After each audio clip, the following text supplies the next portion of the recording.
Welcome, everybody. The person you see on my right is Mr. Daniel Barber, improvising, playing from the heart and spirit and soul. And today I welcome you to Change One Thing, Change Everything with Daniel here on the right. A friend of mine I met a couple of years ago, virtually through the symposium that you ran, and it's amazing thing that you did. I am so happy to be with you here live on the interwebs and to hear what you have to say and hear what you have to play. So welcome. Thank you, Ryan. It's so great to be here with you. It's just a real treat, unexpected treat. Like Easter candy. Easter candy, that's right. It's just like I found some really good eggs. we're a good egg. So, so I've got something for you. Oh, well, please bring it on. So, do you know what a bunch of bunnies running away from you is? No, I don't know. You don't? As much as you've thought about it? I've only thought about it here or so. It's a receding hairline. That's a dad joke. I should be telling that one. Yeah. Telling that one. Yeah. Wow. So that's that for a start. Hey, you got another one? Are you here no, all week? No, I don't dare. I don't dare. So for those of you who don't know you, I've been sharing your stuff here and there on LinkedIn. I am really into the music beyond the music, and I think that's what resonated with me. So would you mind telling the folks out there in now and then and wherever kind of a bit about who you are, why you're here, and what you want to do with music? Yeah, absolutely. Thank you. I have always been someone who has been interested in trying to, I think like most of us or a lot of us, I've always wanted to make a positive difference in the world. And I began my adult career in social work, and I did that for a while. And then I sort of saw the revolving door of kids that were coming to our treatment program and then going back out into their normal lives and coming back, and sort of saw that revolving door. And I got interested in larger social system stuff and became a quantitative statistician and a research methodologist, and did that for quite a few years, and then got into video production and did videos for nonprofits and told the stories of the cool stuff that's happening at the grassroots all the time that you never hear about. And then ended up getting into music about 24 years ago, coming back to music. And did a lot of performing, I was the band leader for a spiritual community in Asheville called Jubilee. And I had a wedding and events band for several years, 8 or 10 years, and did a lot of parties and got a lot of people dancing. I was one of the core people in the Asheville drum circle for many years. And so had a lot of experience leading rhythms for large groups of people and learning how to kind of navigate that. And a few years ago, about 10 years ago, I started helping adults get back to the piano. It was sort of the original idea, was because it was such a powerful thing in my life, is to help people to reconnect with music making at the piano in particular.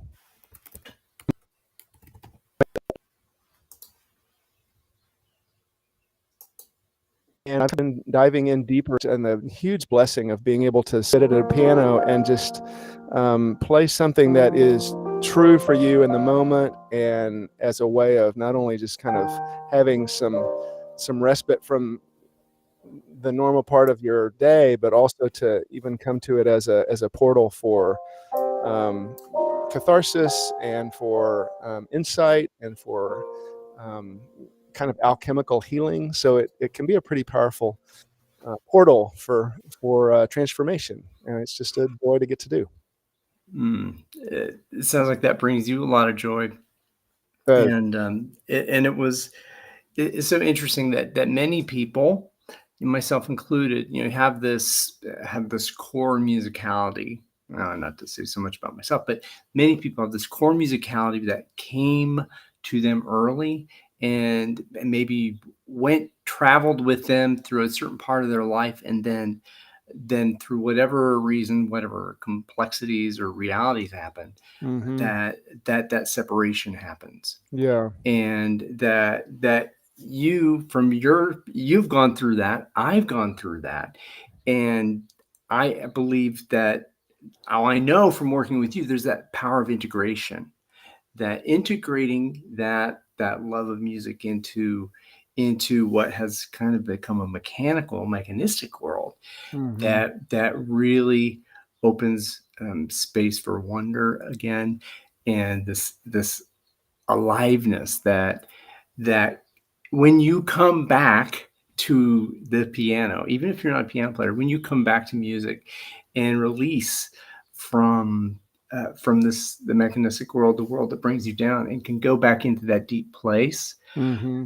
it is it it leaves me speechless. And I think that that's kind of part of the beauty of it, is that it's beyond speech and beyond words. So Yeah.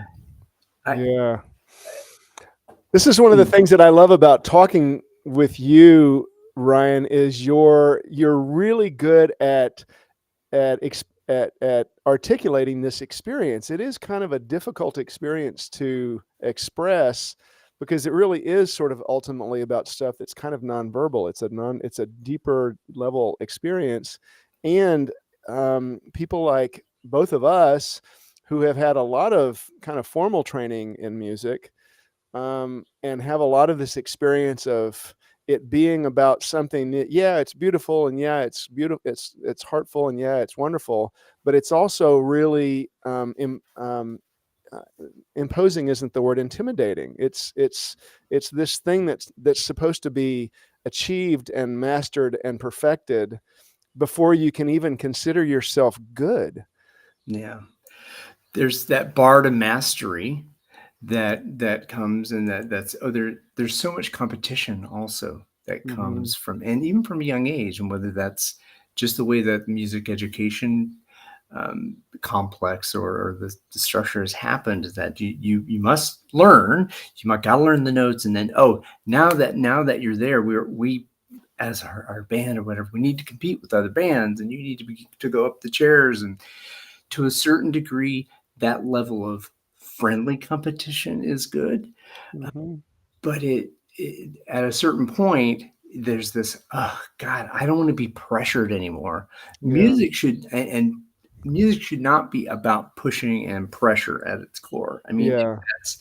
if it's I want to get better, and I'm dancing with my instructor, and there's this mentorship. I mean, there's tension there, creative tension. I get it. But to a certain, not everybody feels that way, Mm-hmm. and not everybody wants that out of a musical experience. So Yeah. Yeah. I think democratizing that is one of the beautiful things of what you do, in the way that you teach piano to folks who have not played piano before. I think that's one of those wonderful, like, things that you do, and then allowing a pathway for those with a musical background, maybe dormant, to activate that. Yeah, yeah, So, yeah. Thanks for that. That's really well put. And as you were talking there, I was reminded about this idea. Like, how many people do you and I both know who have had a fair amount of training as children and then get away from it? And it's like, maybe it was life that took them, or maybe they sort of got to the point to where they'd had enough, and it's like, enough of this, I don't want this anymore, or it was just discouraging or whatever, but they ended up kind of getting away from it, and then they just never got back to it because it's like, oh, hell no. you know I don't want to live through that I don't again. want to live through that again. And, or I don't have time, or, I'd love to learn the piano, but it just takes too much time. And we have all these beliefs about it that are based on a completely flawed premise about the whole endeavor. And releasing that belief is part of the magic. I think that's that you don't you don't have to be a professional. It's not about professionalism. It's not about self-criticism, and it's those that piece of it. It's an easier path to release that self-criticism. I think, because, Mm-hmm. oh, um, all right, well, I don't have to go public speaking.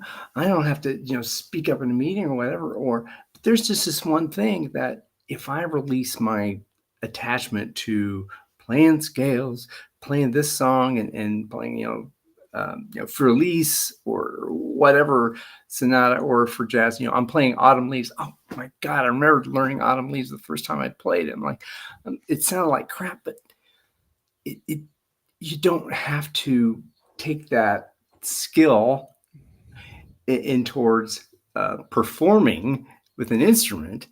It that you are the instrument. You may not, like I said this yesterday. I Mm-hmm. think you dug it. Mm-hmm. Yeah, I don't have a musical bone in my body. Well, your body is a musical bone. Yeah, it's like we And are innately musical. yeah, It's like I think one of the things that I always, a dream that I always had as I was a kid, aside from wanting to play like Chick Corea or Oscar Peterson or Herbie Hancock, it's like I just wanted to be able to go to a party where there was a piano and to be able to sit down and play something that was nice. And when I was a kid, I learned stuff like that. And I learned a lot of stuff. There was a lot of things that I could play when I was in a junior and senior in high school. I'd been playing for quite a few years at that point, but it was always this repertoire that has to be kept up. And I was like, how do you keep that up? I would notice that if I didn't play that for like a few months, 6 or 8 months or a year or something, if it'd been, then I played it. Then when I played it, I didn't like the way it came across. It was like I kind of would screw it up, and I would feel like apologizing, and I would feel like, like I would feel bad because I hadn't lived up to my expectations, and whether it was to anybody else's or not. And I always thought, wow, I wish I could just have a relationship with the instrument that is not so fraught with potential disappointment shame. and shame and embarrassment and humiliation. How Who wants that? how opposite from the feeling of the joy of music Yeah, is that? yeah. And when think about, and I was thinking about this the other day, and I want to go into the presentation to kind of give us Mm. um, a, a trajectory here, but think about Bach. If you think all the way back to Bach, it was sacred music. It was all about, and that worshipful music, and I think even, of course, back into the early Baroque, and the sacred, the whole reason for playing music was to support liturgy, to support connected with spirit, to support uh, the human experience. And then Mhm. how how has that been lost? And Right. in many reasons, of course, we could talk about that. But again, this practice and what you do and the work that you do is, I think it is just that key that unlocks that place where shame can go away, and this loving spirit can come out. So Yeah, yeah. Well, it never ceases to amaze me how transformative this can be, because these assumptions that we have. One of the things that I have learned doing this work is that the assumptions that we have about all of this are things that are so much like fish not recognizing that it's in water. It's so much about who we experience, like what we experience. It's hard for us to even realize that some of these things are basically contexts and assumptions that we can actually release, like you were saying earlier, and let go of. And that's pretty fun. It's pretty fun. yeah, have a good time, and if that spark comes back and you want to practice more. I mean, one part of this thing, and okay, so I said we go into the presentation, but 10 minutes a day, you Hmm. improvise at the piano, 10 minutes a day. And it's not, it doesn't have to be about playing scales or technique. It in it You can start with the meditation just to get into the groove, and then lay your hands on the keyboard, 10 minutes. And it's this kind of new kind of meditation also that Mhm. there's so much in this practice. There's almost too much to offer. And I think that's, I get speechless about it. So Mhm. you have a presentation to share. You have a path to invite us into. Would you mind Sure. starting that journey here for us today? Sure, happy to, Ryan.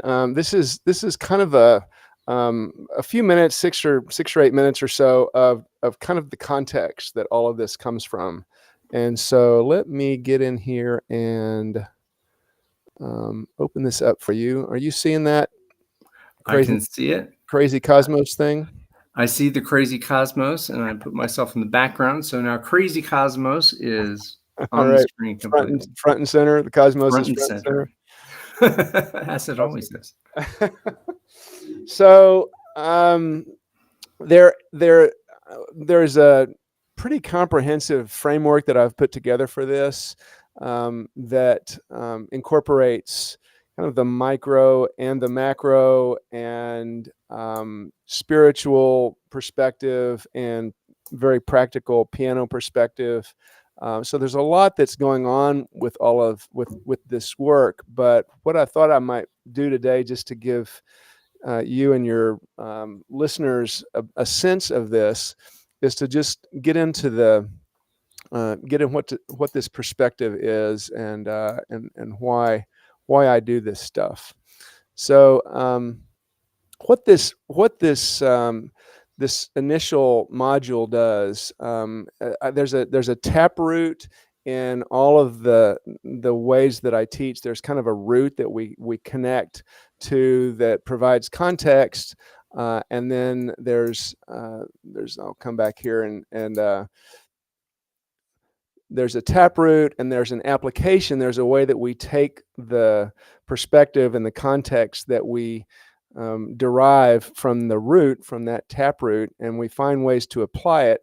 And then we come up with a practice so that the thing that we learned is embedded in our physical experience, so that this all becomes an experiential learning process that's multi-level. It's mental, but it's also emotional and physical and somatic, so that it's a comprehensive learning experience.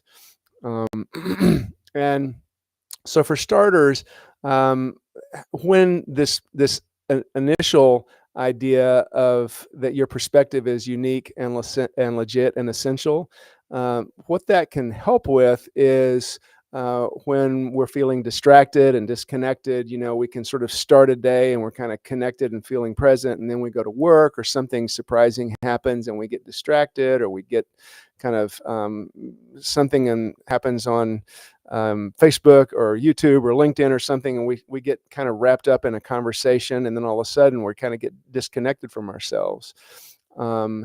And it can help when we find ourselves kind of locked into old beliefs and habits, struggling with brutal self-talk, overwhelmed with uncertainty. And sometimes it really gets to be a challenge. Is like, what is it really to be present in the moment? What is it? What is that experience really when the monkey mind isn't just completely taking over? How can I learn to listen more carefully? How can I learn to be really more present and really relate with what I'm hearing? And in my work, I'm always paying attention to the various insights and discoveries and ahas, and making notes of those things, because those things can be pretty powerful insights for not only how to be more musical at the piano, but in other areas of our life as well. So I have this idea of an essential skill that I think all, not only humans, but all life forms have to wrestle with. And what that essential skill is basically that we need to be able to learn how to navigate the unknown with mastery. That skill in itself is profoundly valuable. And when we don't do this well, we become victims of our circumstances and our past, and we fall prey to old habits and generational patterns and beliefs and strategies that were formed long before in another time. And we get confused and frustrated when things don't seem to flow very well. And if this continues unaddressed, it can lead to boredom, dissatisfaction, discouragement, and regret. And on the other hand, navigating the unknown skillfully plants you deeply in the blessings of living, and you resonate naturally with the gifts of love and grace, like that. So, for a moment, I just invite you to consider the roots of reality. So, at root, we're faced with navigating our lot in life as best we can. And this quote here expresses something really deeply vital about that. Then, in our struggle for freedom and mastery and capacity and confidence in our world, truth is really the only weapon we possess. Because the closer we can be connected to real truth, then we can feel like our strategies for dealing with survival and getting things done in the way we'd like is more has more likelihood of success if we're connected to actual truth. And so clearly we are at a unique moment in human history, and not for reasons that you might be thinking about right now. In only the last 100 years, we learned that as far as we know, in terms of the truth of our situation, reality consists of energy and matter trading places with each other probabilistically. Now, no matter how highly sophisticated our methods are, the future and reality and life is still unpredictable and persistently unknowable. So if you want to live well, the most essential skill you could possibly learn is to navigate this unknown masterfully. And when you start to apply this skill, we access parts of our brain that we don't usually tap, and possibilities show up that normally don't occur to us. We start having more moments of being pleasantly surprised and having experiences of synchronicity. So another angle on this, another part of this whole context, is that what makes you unique is not your name or your face shape or your history and memories, your emotions, or even how you think. The developmental biologist Bruce Lipton says that from the very cellular level, the thing that makes you truly unique is how you perceive the world. So how you perceive the environment directly is the only thing that actually makes you as a being in the universe unique from everything else in the universe. Everything else is learned, everything else is programmed in our brains, everything else is taken from somewhere else. But the way that you actually perceive the experience of life itself is completely unique to you. So we have quantum mechanics that suggest that uncertainty is a basic feature of reality. And then biology tells us that your perception of that reality is what makes you unique among all living things.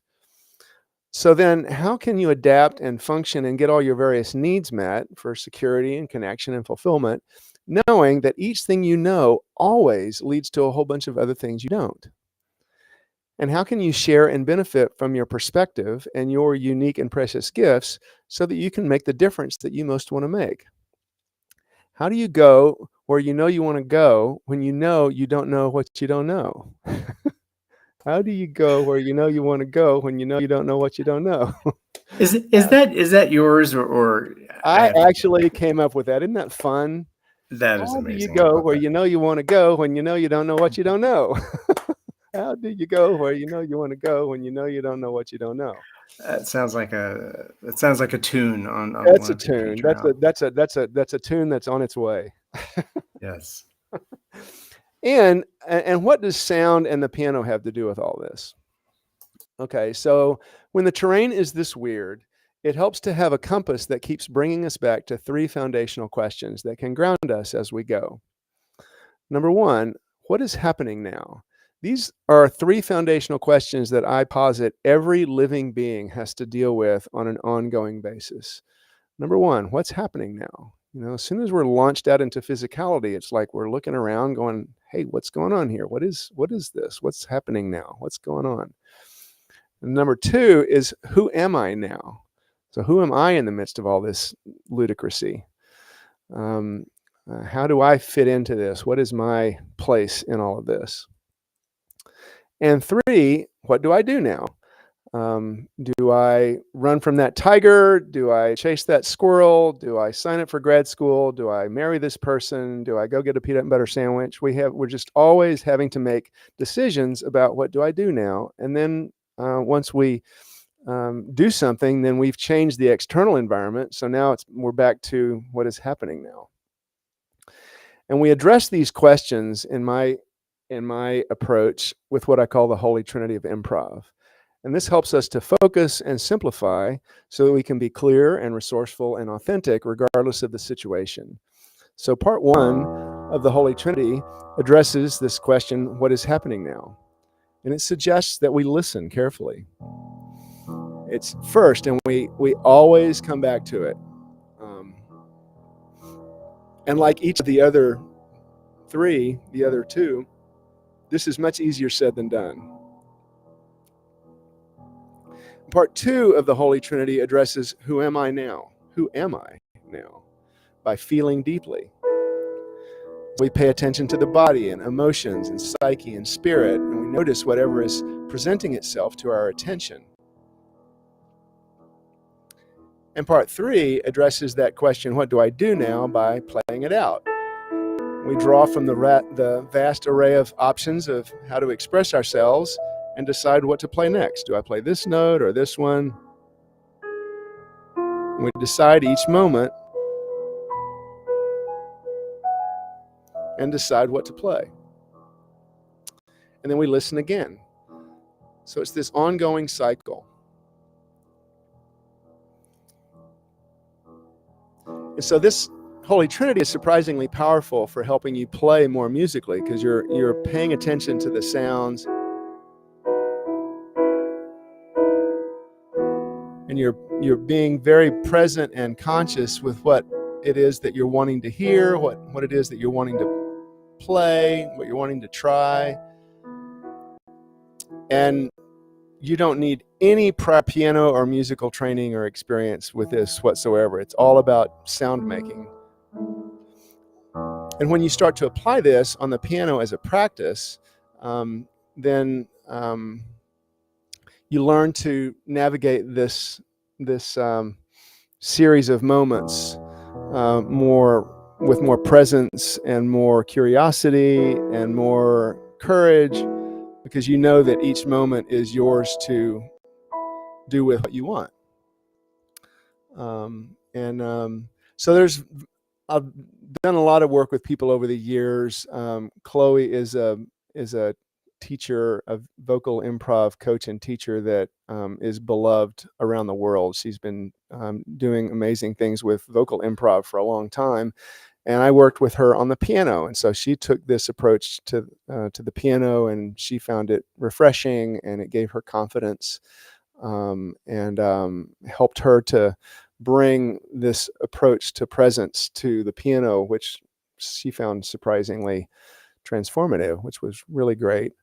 This is another client who came who had no experience at all, very little experience on the piano. It was from the time she was a little girl, and it was a very traumatic experience for her.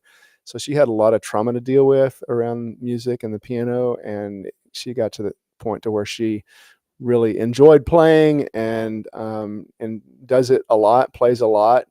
She met a new man magically, and they got married. They have a magical story, and Lisa's an incredible person. And so it's just the potential for what happens when you plug into your creativity, wherever it is, whether it's the piano or dancing or painting or whatever. When we plug into our creative source energy, then all kinds of amazing things can happen in our lives that can be really shockingly transformative, shockingly can shift things in ways that we could have never imagined. So I think I'll stop there. Well, actually, what I will do, I'll say just a little bit more about what sound has to do with all of this. One of the reasons that sound, I think, is a really important part of this. It's kind of the active ingredient. So when we're paying attention to the flow of energy that's running through you, and you express yourself through sound, you're plugging in underneath your monkey mind. You're connecting with yourself through direct experience, and in the midst of that lie the seeds of possibility. Hans Jenny is someone who studied sound in the in the 1800s, and he said that the more one studies these things, the more one realizes that sound is the creative principle, and it must be regarded as primordial. So when we use sound as a way to express ourselves, we're activating an energy that is pretty universally regarded as conceptual. Not conceptual. It conceives things. It creates things. That no single phenomenon or form has the power to originate things, but that sound does. That power to originate things is inherent in tone and in sound. So it's no accident that sound initiates creation and creation stories around the world. And God said, "In the beginning was the Word. In the beginning was Brahman, with whom was the Word. In the center of the universe, she sang." So this first step is to listen to what's going on in your world. Pay attention to that. Keep coming back to listening.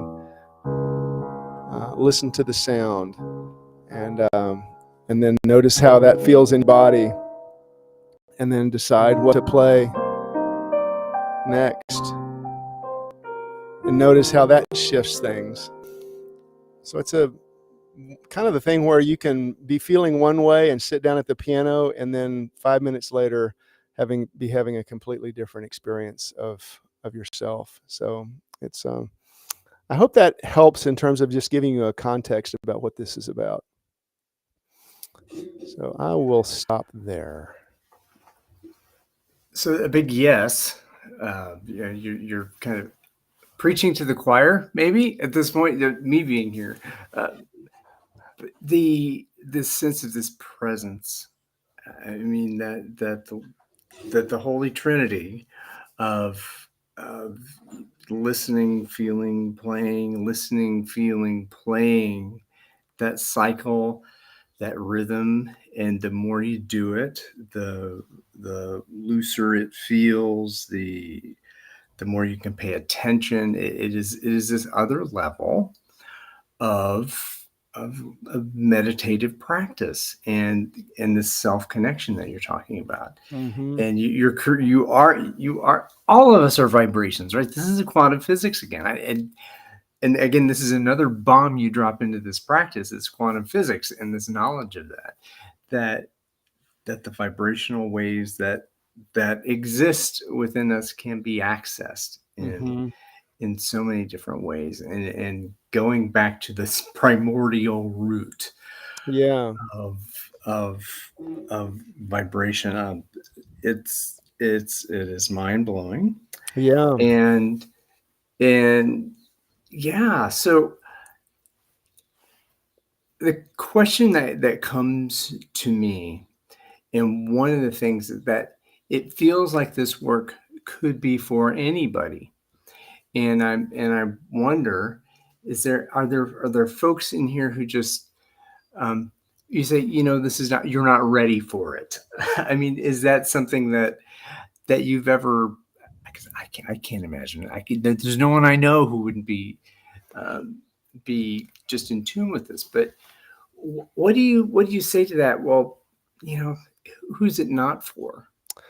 I think that's such a good question, and I don't know how to answer it. Actually, I do think it could be helpful for anybody, and I don't know how to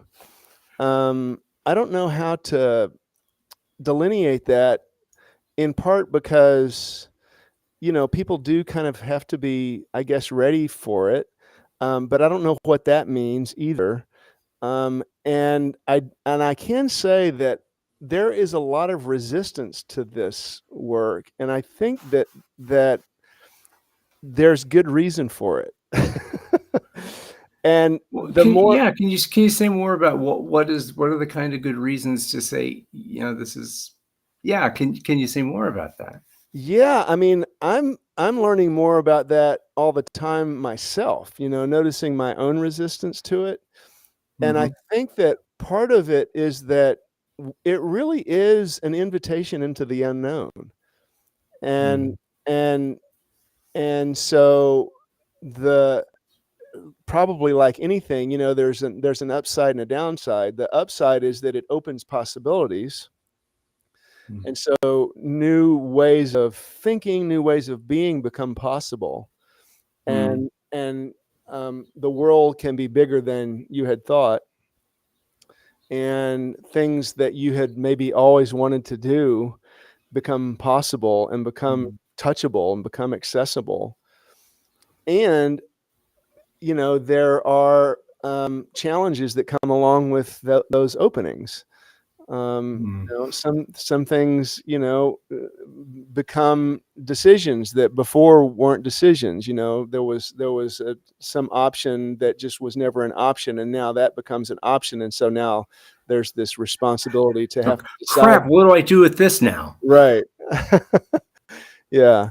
And so that can be pretty, I think the word really is just frightening. It can be frightening. Yeah. And um, and so from that standpoint, I think I would probably say, yeah, it's not necessarily for everybody, because everybody may not really want to change. Yeah. And so if you're really satisfied with your life and there's no issue, you're at peace, you're rocking and rolling, and you love your life, and everything is great, and there's not really a hunger for something greater, and there's Mm. not really a hunger for more integration or more expansion, then this might not necessarily be for you. But what this can do, I think, is it can be much more powerful than therapy or a lot of the kinds of sort of self-help and personal development strategies that are out there these days, for a couple of reasons, 2 or 3 reasons actually. One reason is that it involves sound making. Mm-hmm. Okay, so it, Yeah. just like what we said a few minutes ago, it involves sound making. So you're accessing a universally profoundly catalyzing force. Like when I did that, it changed the room a little bit here, right? Yeah. I mean, just by doing that, it changes things. And so if I'm feeling crummy, Wait. It changes one thing, it changes everything, right? I mean, one of the things that it can change is this idea that I can't change. Mm. Like if I just sit down and I go, if I'm feeling crummy and I go,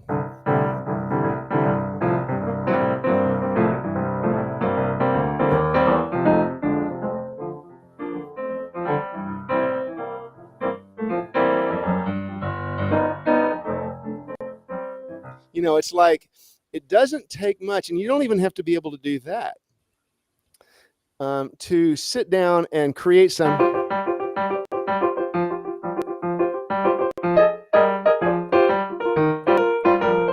You can just sit down and start playing something that's kind of like the way you'd like to feel. And that's the 0 to 1. That's that infinite leap from, oh my gosh, I don't want to put my hands on this keyboard because I think it's going to sound like trash. Mm-hmm. And and not everyone can play that little blues riff, and you don't have to be able to play that blues riff to Okay. get that kind of release. And that just listen to what's there, Mm-hmm. just feel into it, Mm-hmm. and let it happen in your hands. And with also the teaching of the 12 keys with ease is part of the process that happens, that you don't have to say, oh, I'm just never going to learn anything, it's just going to sound like atonal stuff that I might like, or Right.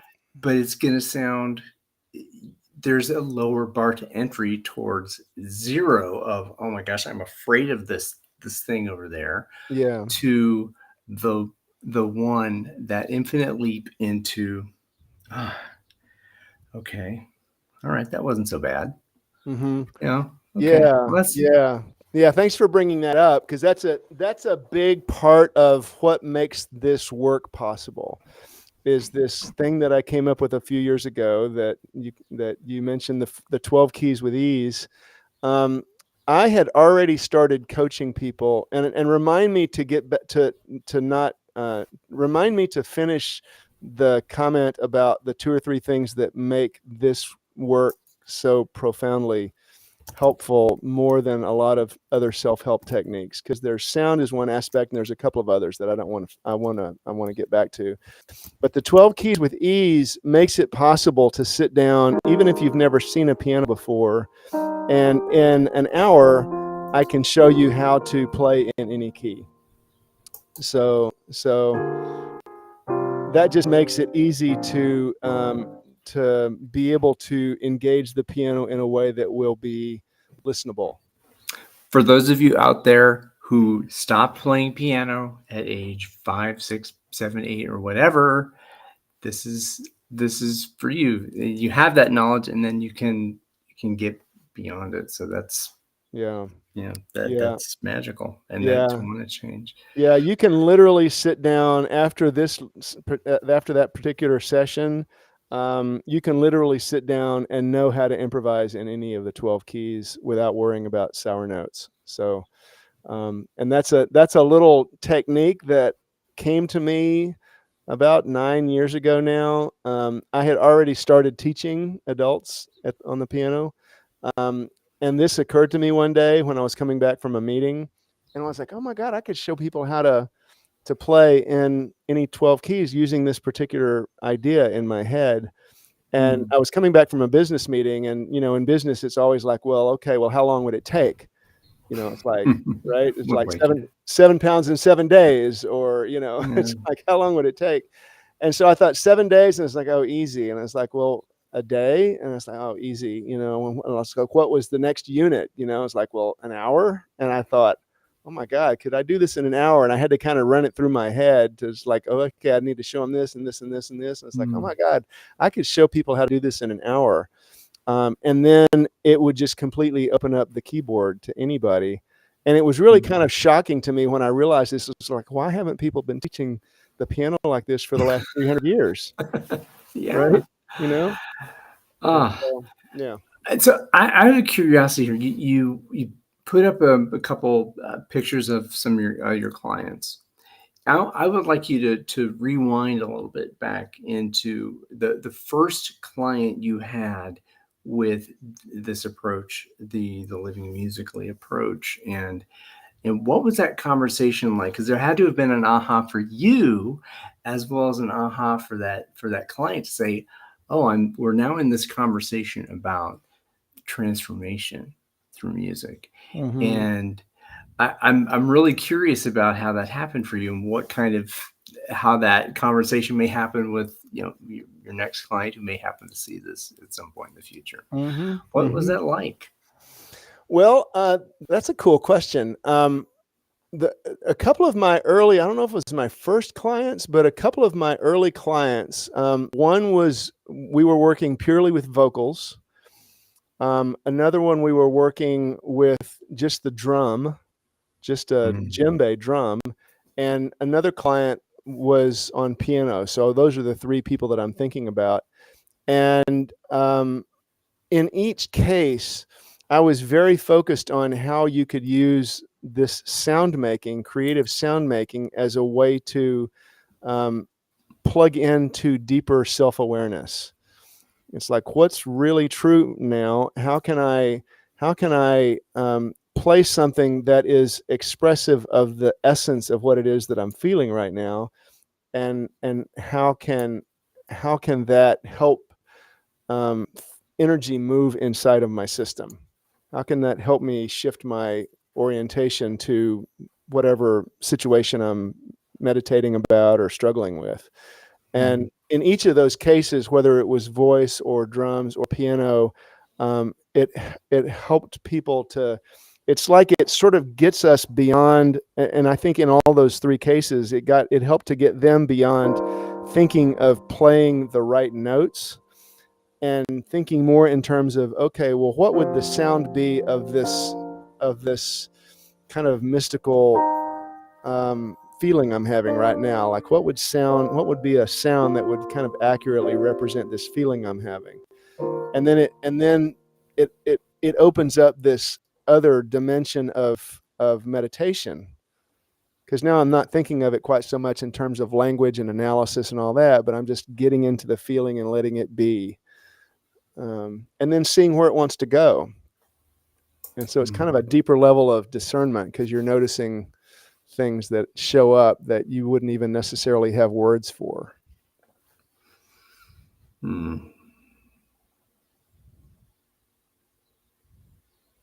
Just got to sit with that for a moment. Wow. So that the first client experience, that's that dance around, what kind of transformation do you want? What kind of discernment do you make? And how do you move beyond that fear? So I'm trying to think of some way to describe I guess it's that when you get down. So there's a place in the practice where you have the dip, and that you lose hope, that there's this uncertainty. I think that maybe was what I was gonna go for. If you're in a place of fear and it's urgent and this kind of stuff, that no, maybe the piece that draws folks in is this: I want to know how to deal with uncertainty. I've tried self-help books. I think that's where we wanted to go too, is that what makes this different?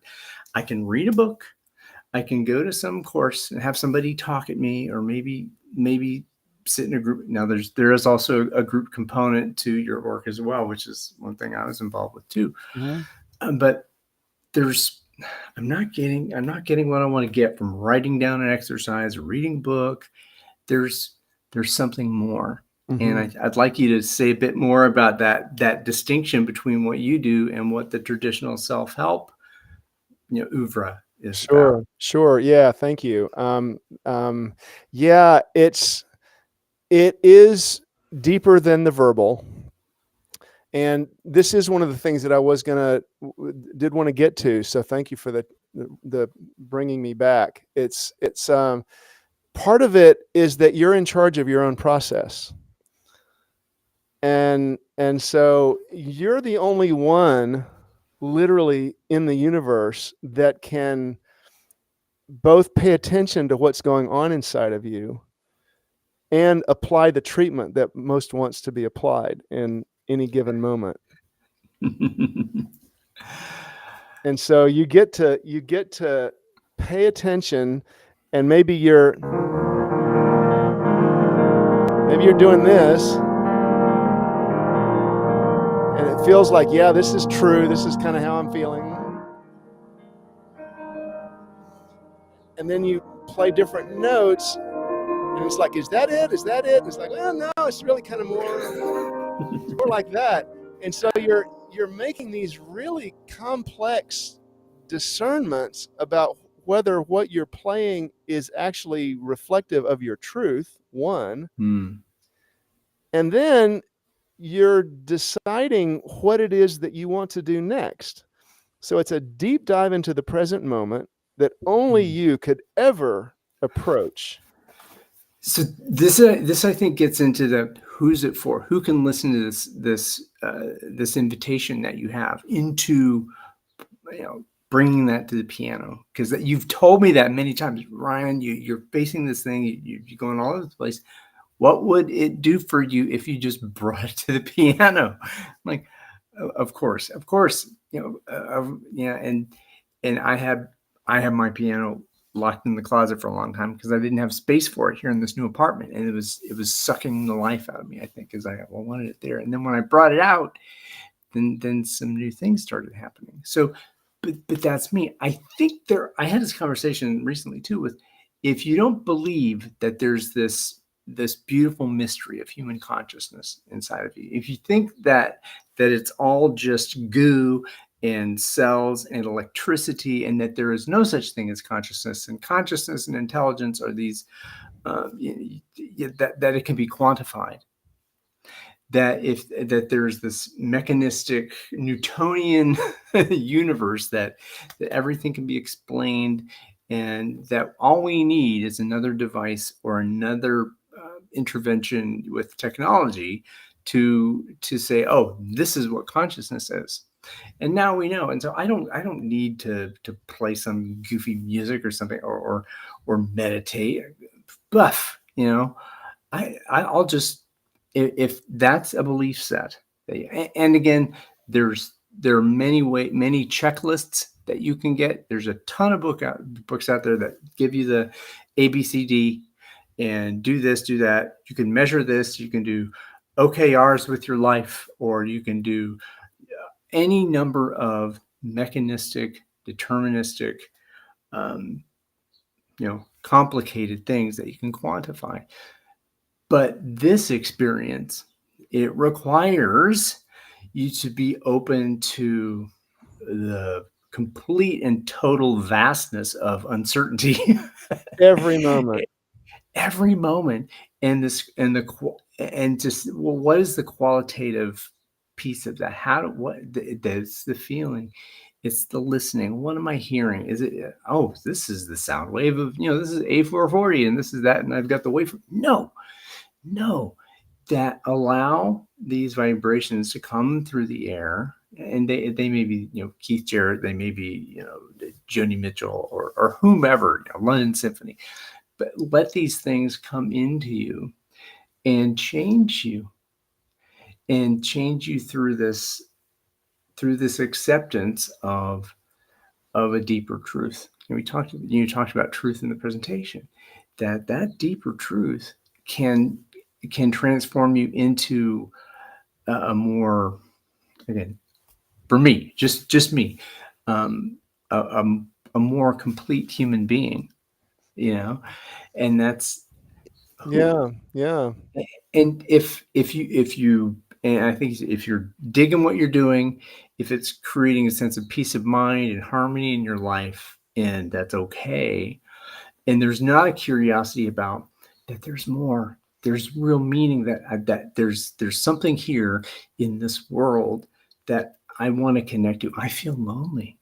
The loneliness and meaninglessness of these epidemics that we hear talked about, and being addressed with mechanistic or medication or psychopharmacology, but that there are more simple and beautiful ways to heal. And I think that's a long way of saying that if you're open to healing through the natural world in this new way, I think that's, come here, please, come and join the course, join you in coaching and whatever offer you want to put out there. I think that's the special sauce. That's the secret sauce that will open that Well, new way of seeing. thanks. I appreciate. Yeah, that was beautifully put. That's beautifully put. And the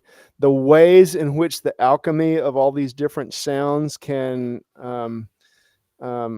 intertwine and merge during the course of 10 minutes of playing, when you're struggling with some issue, like maybe you're in a conflict with someone that you love, or you're struggling about a life decision to make, or you've got some physical stuff that's going on and you're struggling with that, to be able to bring the energy of that and to be able to express it on the piano, both is a way to literally move that energy out of your body and into the room, right? Into the world. It's a literal way of getting it out of your body, literally.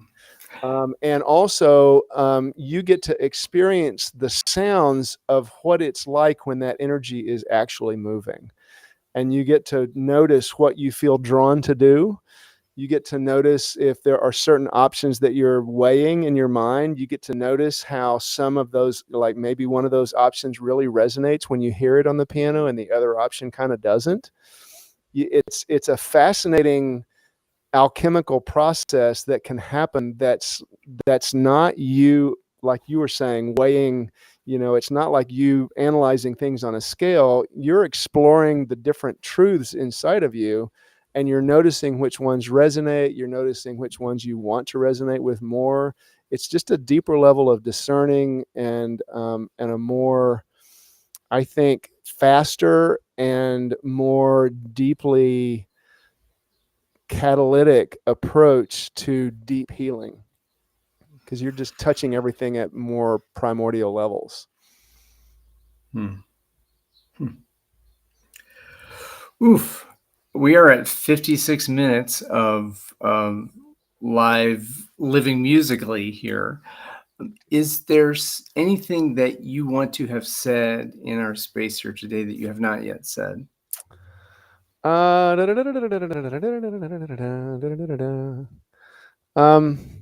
think that I would just like to say, this is one of the things that I have not been good about expressing. It seems to me is that it does seem to me, and I don't really kind of take credit for this, for much of any of this, other than the fact that I kind of noticed it. I just happen to be someone who noticed this. But this practice is, I think, uniquely powerful for 2 or 3 reasons. One is, like I mentioned, it engages sound, and sound is just a powerful ally to have with you.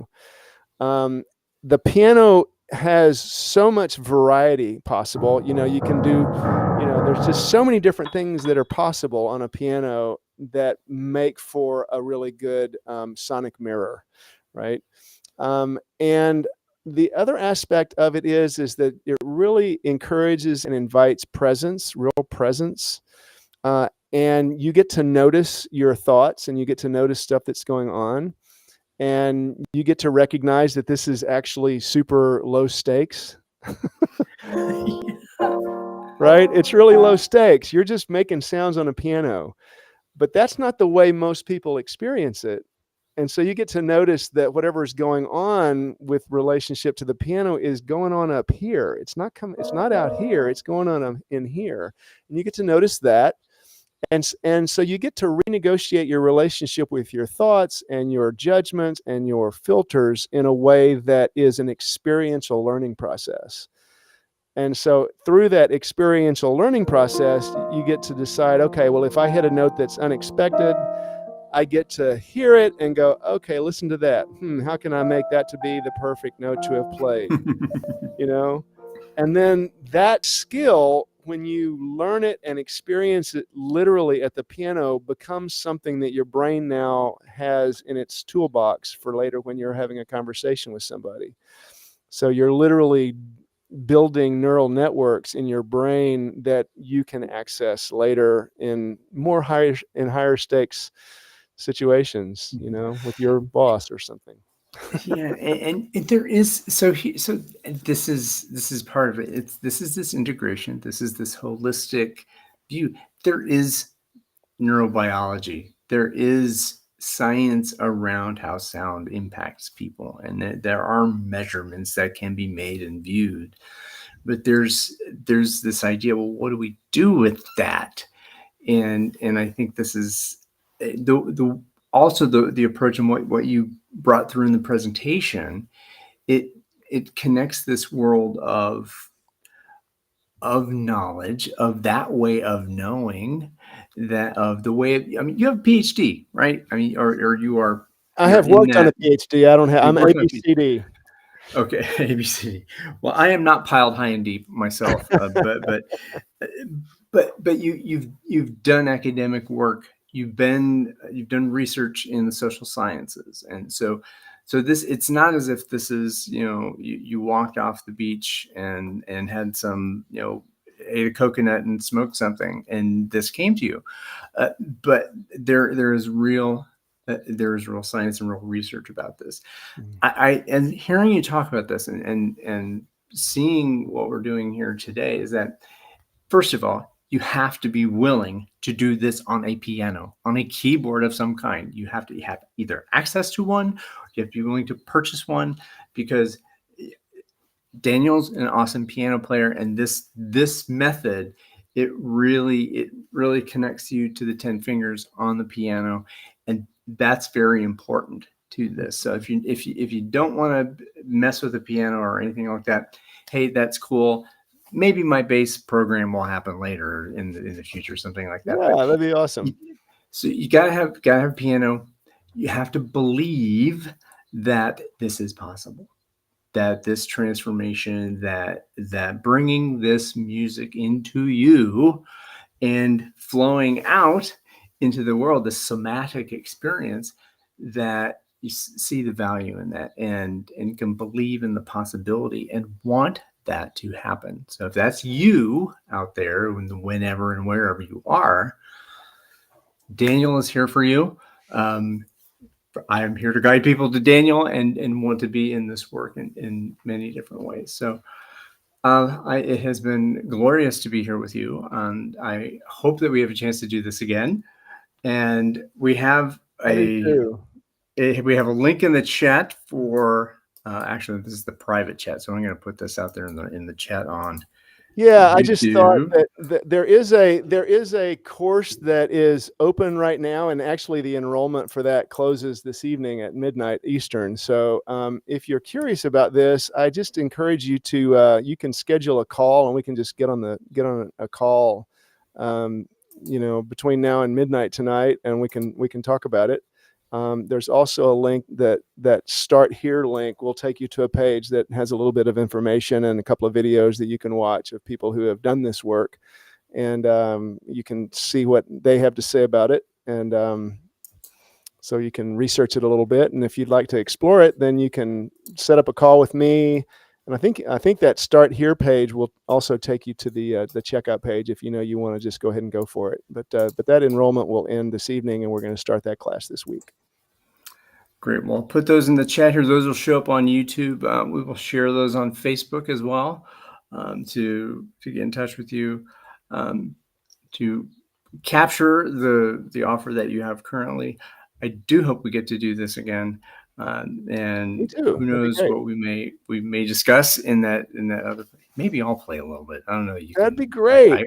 I could go over my, if I can actually, the challenges that I have getting that darn synthesizer hooked up into.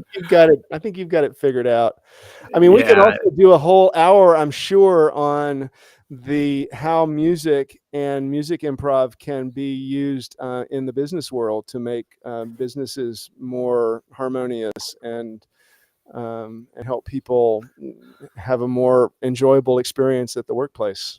It is what better way to collaborate more authentically and more deeply, and to co-create than and what group experience. This is and I think even today we really spent a lot of time talking about the individual work, but again, that group work is also, it's a whole other, opens a whole other set of possibilities again for just group work informally, and certainly where my consulting is kind of going is to do this kind of group work in organizations and for professionals. So absolutely, so many possibilities.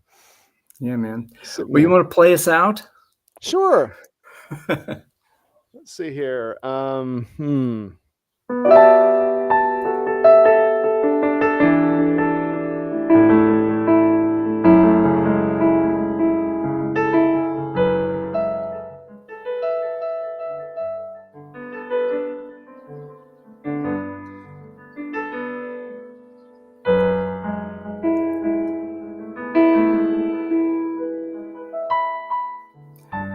going to let Daniel continue to play here.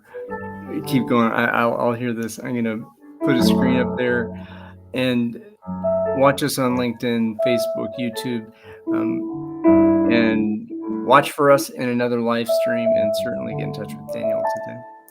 Thank you, Ryan.